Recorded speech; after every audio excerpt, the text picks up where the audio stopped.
एक दिन इब्राहिम लिंकन अपने मित्रों के साथ शाम को टहलकर घर लौट रहे थे। उन्होंने देखा कि सामने से एक घोड़ा आ रहा था। घोड़े की पीठ पर जीन कसी थी, लेकिन सवार उस पर नहीं था। घोड़े को देखते ही इब्राहिम ने कहा, ये किसका घोड़ा है, इसका सवार कहाँ गया? मित्रों ने कहा, किसी शराबी का होगा, वो कहीं नशे में बेसुध पड़ा होगा। इब्राहिम बोला, उसे ढूंढना चाहिए। मित्र झल आए, अंधेरा हो रहा है और तुम्हें एक शराबी को ढूंढने की पड़ी है। लेकिन बचपन से ही जो स्वभाव पड़ा हो, उसे वह छोड़ नहीं सकता।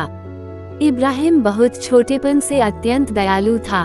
किसी व्यक्ति को संकट पड़े देखकर उससे सहायता किए बिना रहा नहीं जाता था। उसने कहा, घोड़े का सवार पता नहीं किस कष्ट में हो, वह शराबी भी हो तो क्या हुआ, हमें उसके शराबीपन से क्या लेना देना है। हमें तो एक ऐसे मनुष्य की सहायता करनी है जिसे हमारी सहायता की इस समय बहुत अधिक आवश्यकता है।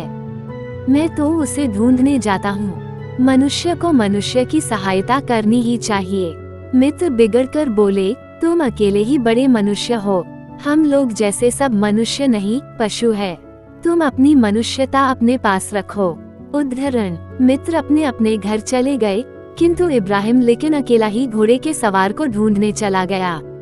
सचमुच उसे रास्ते के किनारे बेहोश पड़ा एक शराबी ही मिला। वो इतनी शराब पिए था कि बहुत हिलाने दुलाने पर भी होश में नहीं आया था। इब्राहिम उसे उठाकर उसे घर ले आया।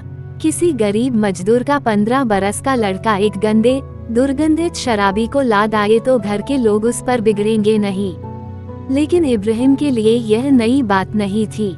उसकी बहन जब बिगड़ने लगी तो वह बोला, बहन मुझ पर बिगड़ो मत, ये भी मनुष्य है और इसकी सेवा करना हमारा कर्तव्य है।